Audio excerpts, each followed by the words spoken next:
So what the finance minister just said today was just, one of his usual in the cassock lies that he has been telling Ghanaians. And then we have to also make it clear that, see, borrowing itself is not bad. Right.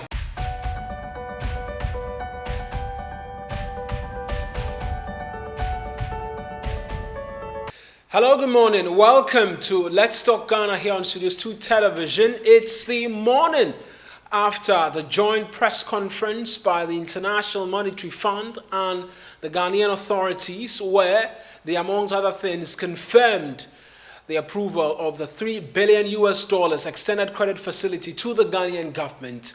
On today's edition of the show, we delve into the matters from the press conference, subjected to some analysis, and let you know what exactly this latest $3 billion means for you as a Ghanaian. The first tranche is expected by close of day today, some $600 million. Stay with us here on Let's Talk Ghana. We're back shortly.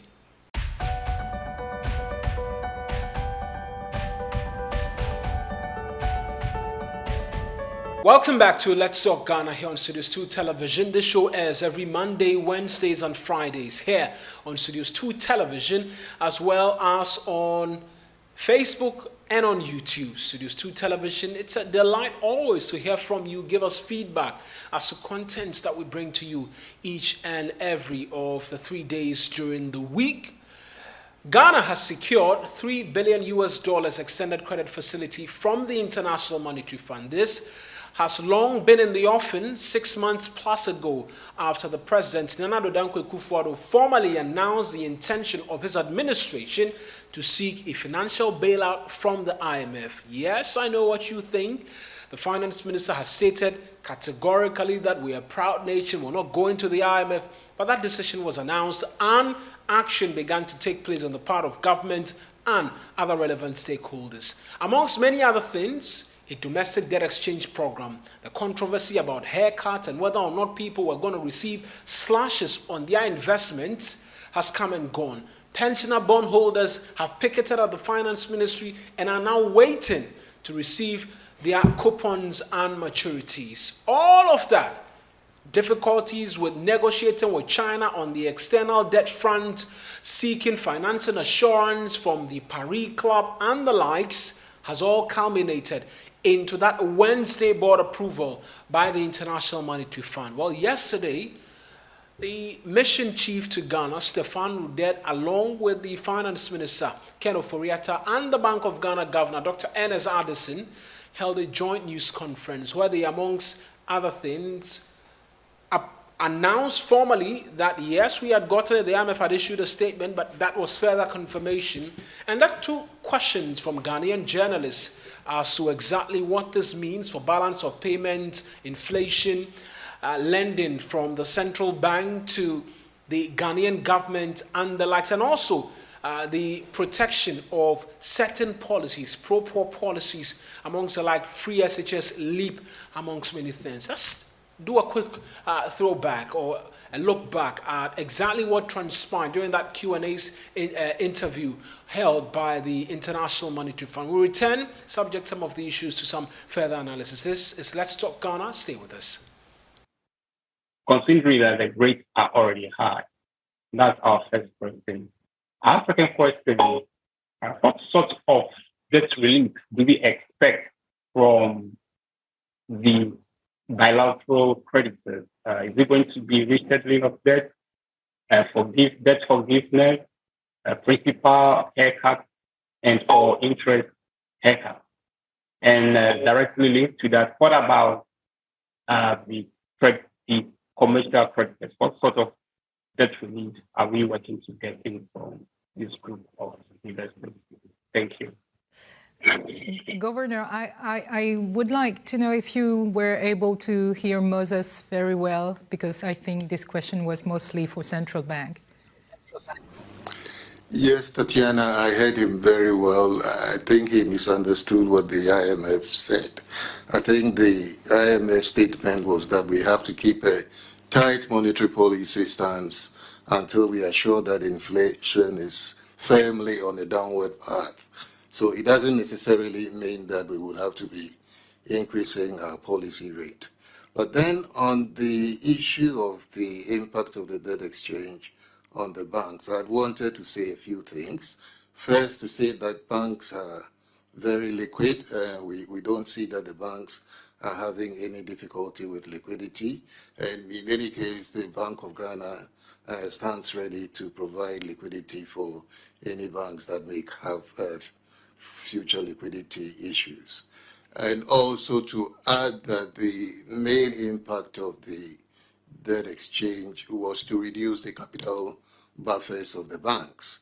So what we have done is to give them some regulatory forbearance. We reduce the capital conservation buffer of 3%, and that reduces the capital adequacy ratio from 13 to 10%.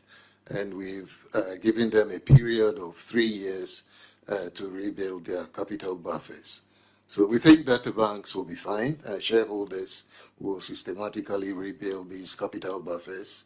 And the government as a shareholder would also find resources to rebuild capital buffers of the state-owned banks. Thanks. Thank you.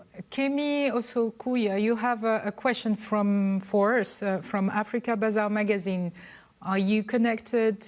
Good afternoon or good morning. I guess you are in the US. Good morning. Good morning. Can you hear me? Yes, we can hear you. Yeah, thank you. Good morning, Mr. Finance Minister and Mr. Governor. Thank you for taking my question. I wanted to find out that, given what is going on, the US dollar is not known as the global currency. And I was wondering if you have any concern regarding the inflation in the US and also the Federal Reserve recent interest rate rise, how that will impact your new agenda to strengthen buffer and also attract foreign investment to Ghana. Kemi, I'm really sorry. We can't hear you very well. I guess we will have to take your question in a few minutes. Before going back to your question, we'll go with Joy FM, George Wafie. George, are you with us? Yeah, some quick questions here. Some people are worried about the time taken to approve Ghana's program and the fear and the concern that the process was rushed. Could it expose the program to any shocks going forward? And that's the clarity I want to get as well. And also to the mission chief, in terms of the conditionalities, if Ghana should breach meeting of any of the critical benchmarks, would that affect fresh disbursement to the country as well? In terms of even if it's one of them, would that impact on getting additional funding from the IMF? And also the final one to the minister as well. In terms of discussions, the World Bank is coming on board with some support. What about the other donor partners as well? What is their commitment to this program in terms of the financing assurance? Thank you, George. Minister or Stefan? Minister, I see that you're looking at Stefan, so... No, I could. I mean, George, thank you very much. And really, I think Kemi's issue was more of an issue of contagion effect. As U.S. rates go up, how does it trickle into our economy? That generally, affects all of us once rates go up. The weaknesses in the banking system also affects credit to Africa, to Ghana, etc. So those are all things that then becomes a responsibility of Ghana or other African countries to reduce imports and become more sustainable in the way in which we stop importing some $70 billion worth of food onto the continent. If we change that equation, we'll be able to shield ourselves better.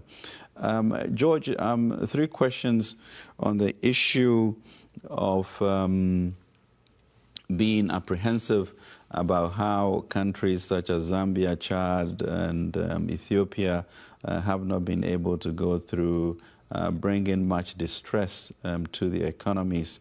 and the way in which Ghana has been able to work assiduously with the fund and the partners to have this landmark decision yesterday really should be considered an achievement instead of, saying that it has been rushed.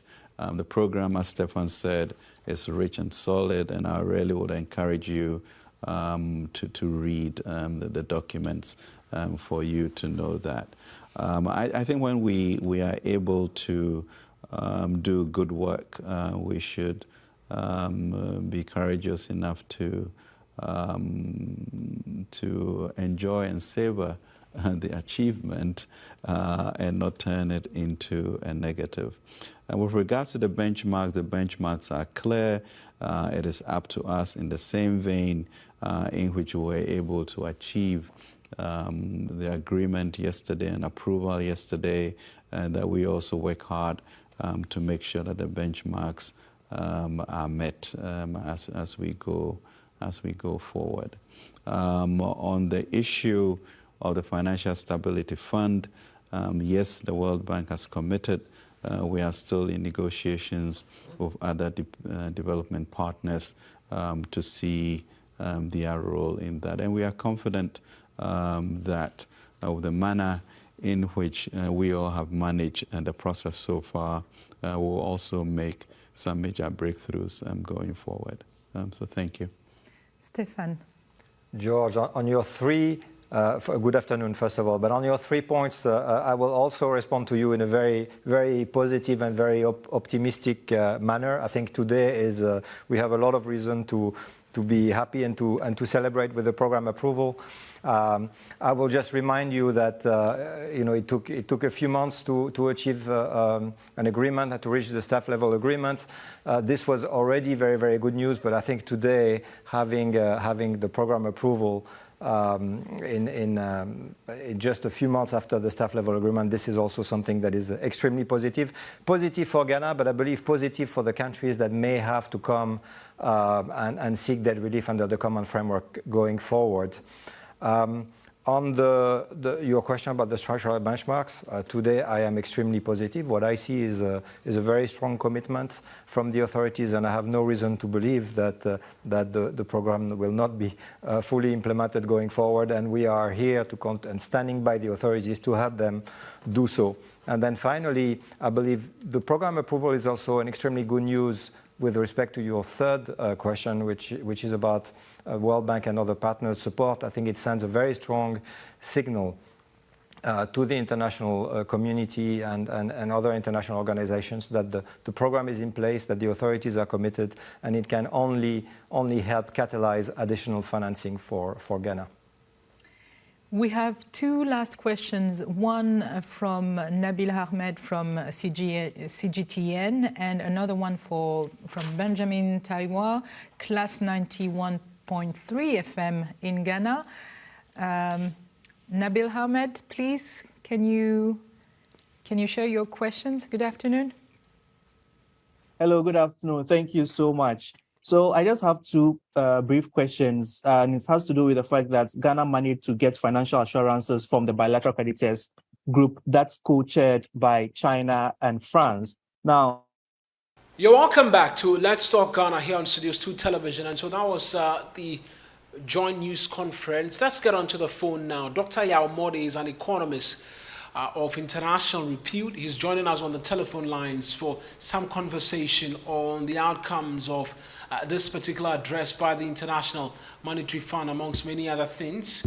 Dr. Modi has joined us on the phone. Doc, many thanks for speaking to us. And so the IMF, for starters, describes our program, which we presented to them, which they looked at and approved this $3 billion extended credit facility to us, as ambitious in terms of a freeze on government borrowing from the Bank of Ghana, amongst many other things. For the IMF to describe the program as ambitious, definitely there are certain areas that we need to be looking at. Yeah, thank you very much for the opportunity, and let me greet everybody in the country. See, the IMF, I have from day one made my point clear that since 1966 and through the era of Ignatius Achampo, after which we have had every successive government going to that fund, it has never helped us. After every 3.5 years, Ghana is always at the IMF. So IMF for over 50 years has impoverished us by giving us that policy credibility to borrow more. Were you not surprised when one of the deputy ministers of finance came out and said that IMF is going to give us some 6.6 billion, about $400 million, that it was going to give us that clean balance sheet in the capital market to get new image for more borrowing? What does that mean? It means Ghana is still going to borrow based on the credibility we have just gotten from the IMF today. Right. So the IMF can never solve our problem. But the point also that we have to also know is that have we been able to meet all the threshold that is fixed by the IMF during the negotiation? We said we would win the GET fund, the local assembly common fund, onto the GIFMIS platform. Have we done that? No. Have we been able to provide a comprehensive accountability on the COVID fund? No. Have we reduced our debt stock to less than at least 70%? No. We have missed all the thresholds, yet IMF is giving us the money because they know that our leaders are incompetent, our leaders are not up to the moral standard to even follow rules and regulations governing fiscal management and monetary policy. The Bank of Ghana has printed over 35 billion Ghana cedis in the past 3 years. And and that has led to about 54% inflation rate. They are now increasing the policy rate. Policy rate is around 29%. And then the borrowing rate around 40%. GDP growth less than 4%. Everything is in a mess. And now come and give us realistic solutions. We are talking about $400 million, about 6.6 billion. What's our fiscal deficit for this year? 61 billion. 61 billion. Can 6.6 billion solve the problem of 61 billion? No, they don't understand the figures. The incompetence has become so much. So we have no confidence in this IMF deal. All we need to do is to control our spending. And then the little money we have galvanized from the tax revenue should be used in productive sectors of the economy. Right, but the finance minister during this news conference said that they are not immediately seeking to head into the international capital market to borrow. Doesn't that, suggest that perhaps they're beginning to learn some lessons in terms of the repercussions of excessive borrowing? See, we were told that government was going to champion, production instead of taxation. We were told that government was not going to borrow because borrowing is for reckless, appointees. And today, our debt, we have borrowed close to 700 billion. And so these are the people who are telling us that they are not going to borrow again. And the deputy finance minister is telling us that this 400 million is going to give us that credibility, that clean balance sheet to borrow more. So what the finance minister just said today was just, one of his usual in the cash sock lies that he has been telling Ghanaians. And then we have to also make it clear that, see, borrowing itself is not bad. Right. But what you use the money for is what economists are after. Because when you check the Great Depression and among others, and look at the great economists like John Maynard Keynes, they were of the view that it should spend during crisis. But as the expenditure must come from investment sources, not on over-bloated government size. So the borrowing, they will continue to borrow until we reverse the equation where we reduce the standard of government. The more, like for instance, the 6.6 billion that is coming in. Right. About the micro, small, and medium-scale businesses need about 5 billion to survive as we speak now. Are we going to give them about 50% of that money? And then World Bank is bringing about 9.9 billion Ghana cedis, about $600 million. What are we going to use that money for? Are we going to just look at some of the useless social interventions that we have? So they should stop the rhetoric. They should stop trying to. And then I want to remind the president of Ghana. He told about 85 members of parliament that their intention to have the current finance minister removed. He had accepted it, all right. But then they should allow him to conclude the IMF deal. So Honorable Kenneth Brother should be resigning today. The president assurance that he should just complete the deal for us, and the party or the ruling party will decide on him. So Kenoboreta should have resigned today. The hope is giving Kanaba tribe by experience. We don't trust Kenoboreta.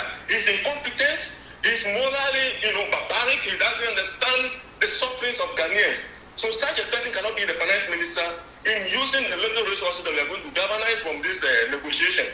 So I expect the finance minister to resign tomorrow as soon as the money hits the account. The finance minister should resign. Because the president told us that after securing the deal, he will decide on him. And the decision that we have asked for is that he should be removed. Let me tell you, morally, Kenoboreta's bank is going to make a percentage out of every $1 that we are going to borrow. Government will continue to borrow. Government will continue to service debt. Some of the debt, some of our debt components cannot be serviced without a recurring borrowing. What it does mean is that... I mean, from the IMF, even the first tranche of the 600 million that we're expecting will go into debt servicing. The 600 million... Yes, a great chunk of it is going into debt servicing. And then meanwhile, we cannot evit the conditionalities. The deindustrialization of the economy is on the course. They are not talking about we galvanizing the farmers and then helping them. They are not talking about we looking at the local rice processors. They are not looking at the fertilizer manufacturers. They are not looking at the need to manufacture or assemble 100 phones in Ghana. They are talking about we channeling the money into useless social intervention that will not pay off today. Quite strong words you describe. Social interventions like free SHS, LEAP, and the likes are expected to be protected. The free SHS was poorly implemented. The free SHS, wholesale scholarship today is an archaic policy. We need to look at the policy from its relevance. Technical education, if you make it free, fine. You understand? We are talking about nanotechnology today. We are talking about artificial intelligence. We are talking about going to space. We are talking about nuclear power development. So students going to those areas, we should pump in the billions there so that they can, do proper research and come up with the solution to some Ghana's problem. Right. Not to give free scholarship to conventional, disciplines. Those disciplines should be motivated by needy but brilliant establishment where you are needy, but you are brilliant.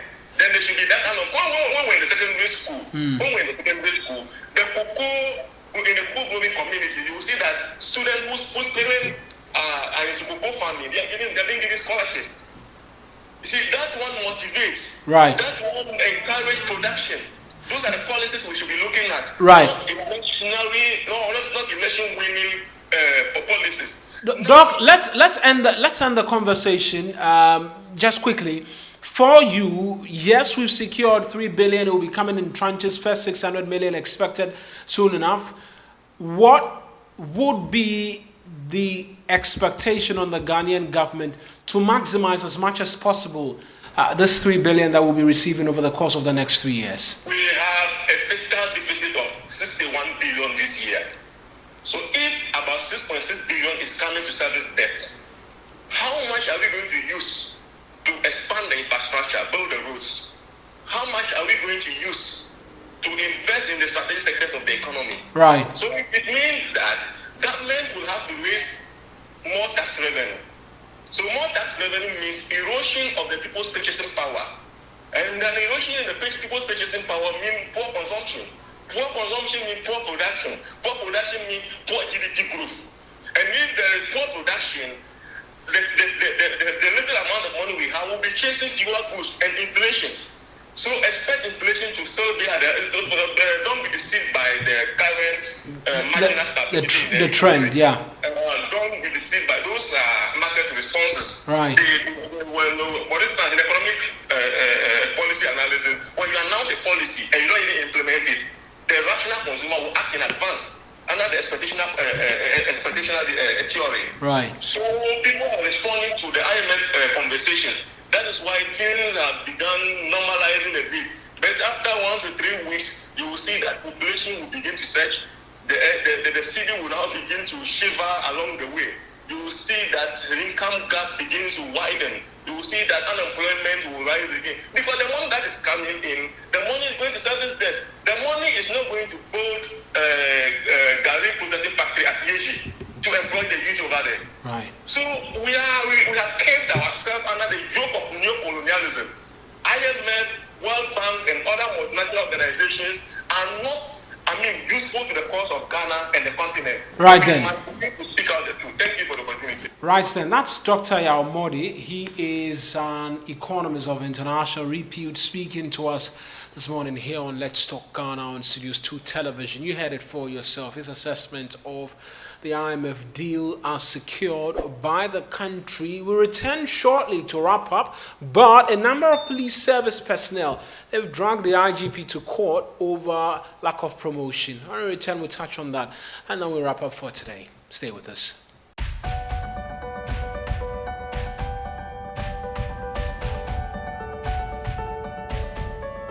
You're welcome back to Let's Talk Ghana. We're about ending the show, but there's a suit from a number of police personnel against the Inspector General of Police over a lack of promotion because they've gone through school as per the service requirement in the police service, and they are supposed to receive academic promotion and not just administrative promotion.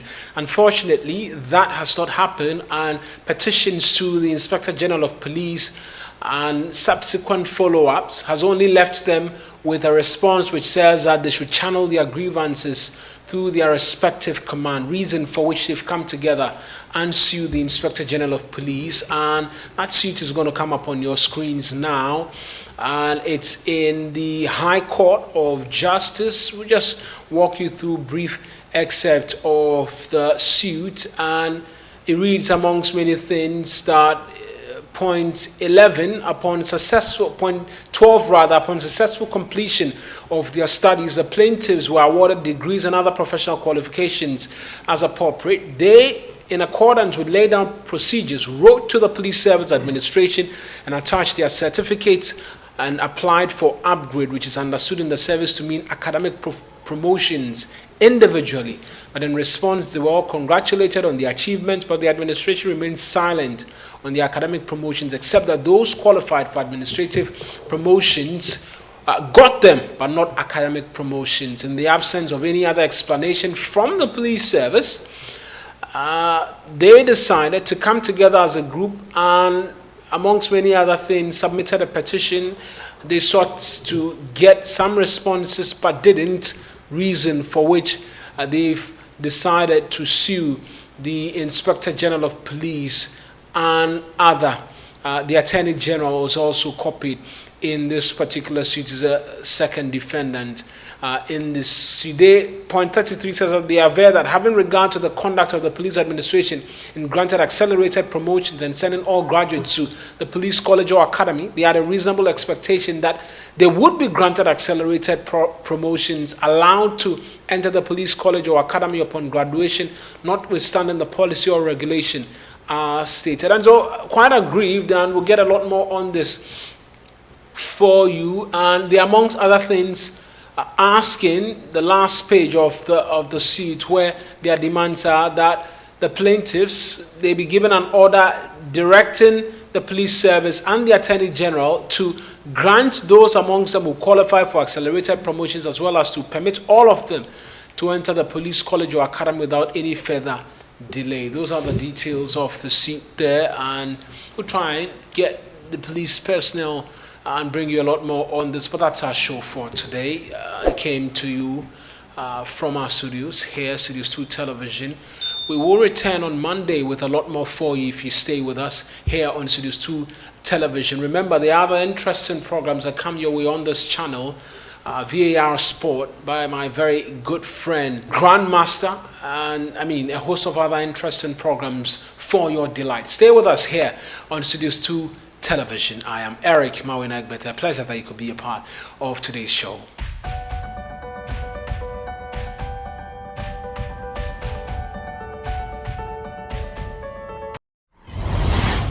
Studios 2 TV. The truth is here in your eyes.